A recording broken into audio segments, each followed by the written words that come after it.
بسم اللہ الرحمن الرحیم۔ باتیں میڈیا کی کے 44ویں پروگرام کے ساتھ حاضر ہیں۔ ممتاز صحافی جناب عبدالکریم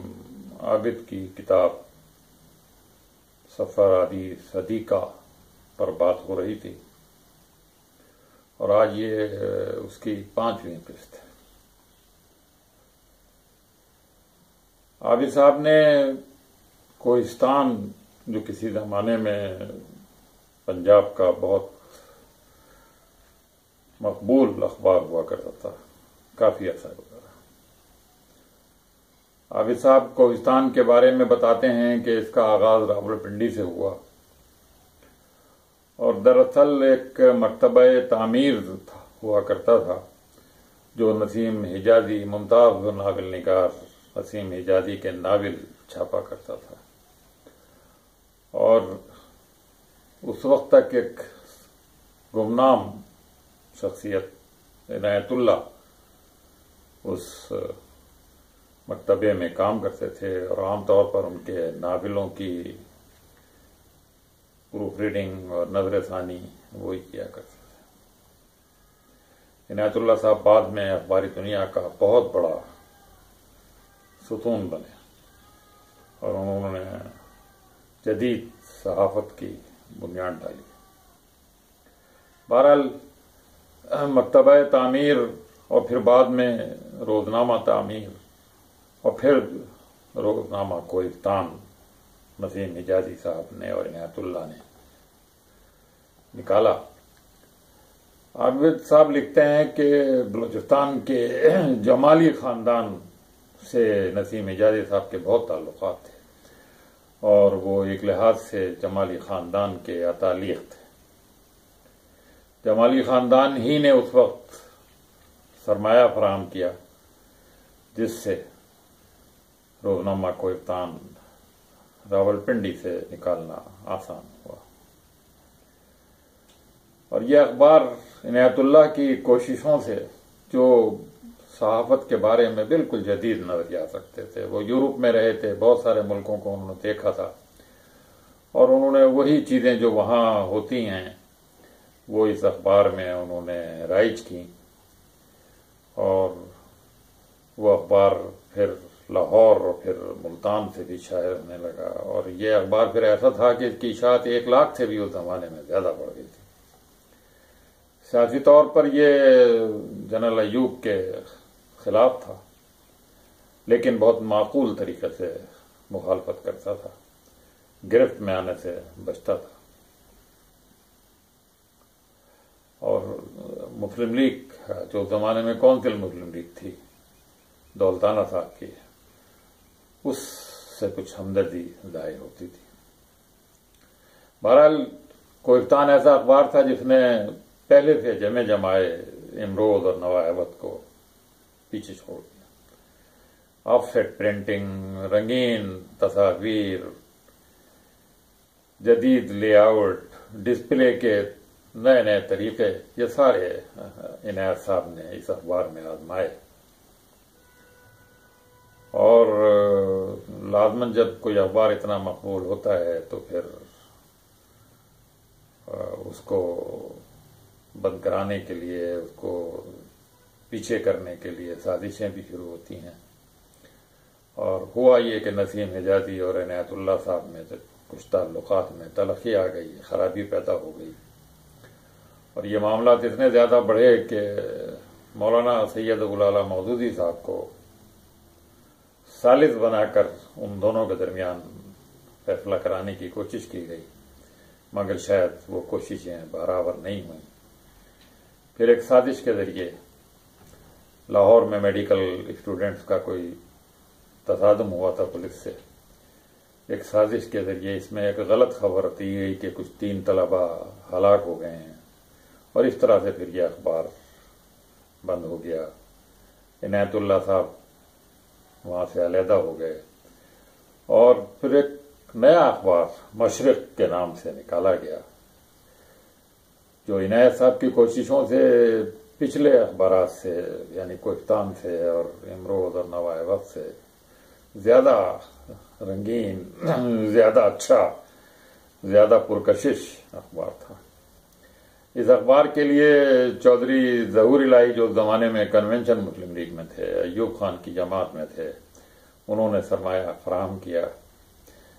مشرق نے پھر انجام بھی خرید لیا، پھر اس این پی ٹی نے جو حکومت کا ایک ادارہ تھا نیشنل پریئر ٹرسٹ، اس نے پھر مشرق کو اپنے کنٹرول میں لے لیا۔ امروز اور پاکستان ٹائم پہلے ہی این پی ٹی کے ماتحت آ چکے تھے، لیکن این پی ٹی کے کنٹرول میں یہ اخبار زیادہ دن نہیں چل سکا۔ اس دوران اخبار خواتین بھی یہاں نکالا گیا، اور اخبار خواتین کا ایسا روزنامہ تھا جو بہت سارے لوگوں کے لیے کشش کا باعث تھا۔ اس میں خواتین کی تصاویر تو ہوتی ہی تھیں، لیکن خواتین سے متعلق کڑھائی، سلائی، ان کے افسانے، گھریلو کاموں کے بارے میں اور بہت سارے مضامین۔ اور عابد صاحب جو ہیں اخبار خواتین میں نذیر ناجی صاحب کے ساتھ کام کرتے رہے۔ وہ لکھتے ہیں کہ میں نے اخبار خواتین میں متعدد ناموں سے مضامین میں نے لکھے ہیں۔ علم نجوم سے مجھے کوئی واقفیت نہیں تھی، لیکن میں نے ستاروں کا حال اس میں لکھا ہے، خواتین کے نام سے مضامین لکھے ہیں۔ کہہ لیں گے اسی زمانے میں اخبار جہاں نکالنے کی تیاریاں جنگ گروپ کر رہا تھا، اور پھر حالات ایسے ہوئے کہ وہ اور نذیر ناجی صاحب دونوں اخبار جہاں میں چلے گئے۔ عابد صاحب نے اس زمانے میں جو صحافت کے تین بڑے اشخاص تھے، میر خلیل الرحمان، عنایت اللہ اور مجید نظامی صاحب، ان تینوں کا تھوڑا سا موازنہ بھی کیا ہے۔ وہ کہتے ہیں کہ میر خلیل الرحمان صاحب بہت ہی کمال کی شخصیت تھے، وہ بہت ہی بااخلاق تھے، مگر غالباً ان کا یہ اخلاق کچھ کاروباری طبقہ تھا، ان میں غرور کا شائبہ تک بھی نہیں تھا، اور ان کو اخباری دنیا کے سارے شعبوں پر دسترس حاصل۔ انہوں نے اداریے بھی لکھے ہیں، آگے سب بتاتے ہیں، اور وہ کہتے ہیں کہ وہ بہت اچھے رپورٹر بھی تھے۔ پھر ان کا حال یہ تھا کہ سرکولیشن کے شعبے پر انہوں نے خاص نظر رکھی ہوئی تھی، اور اخباری ایجنٹوں کے ساتھ جو اخبار فروخت کرتے ہیں بہت انہوں نے اپنے قریبی تعلقات قائم کیے ہوئے تھے، اور دہلی کا ان کا تجربہ اس سلسلے میں کام آیا جب وہ اپنی سائیکل پر اخبارات رکھ کر اور ایجنٹوں کے پاس جایا کرتے تھے، اور ان سے کہتے تھے بھئی ہمارا اخبار ذرا اوپر رکھیں، آپ نکال کے رکھیں۔ بہرحال وہ میر صاحب کو کہتے ہیں کہ وہ جدید صحافت، ایک بات انہوں نے بڑی مزیدار یہ لکھی ہے کہ میر صاحب اپنے عملے کو تنخواہیں دینے میں تھوڑے سے بخیل تھے، تنخواہیں اتنی اچھی نہیں دیتے تھے، مگر انہوں نے صحافت کو ترقی دینے کے لیے، جنگ اخبار کو ترقی دینے کے لیے جدید مشینری، جدید آلات، اچھی سیاہی، اچھا کاغذ، اس طرف بہت، اور ان کی سروسز جو تھیں بڑی اچھی تھیں جو انہوں نے لی ہوئی تھی، فوٹو سروس بہت اچھی تھی، نیوز سروس بہت اچھی تھی، باہر کے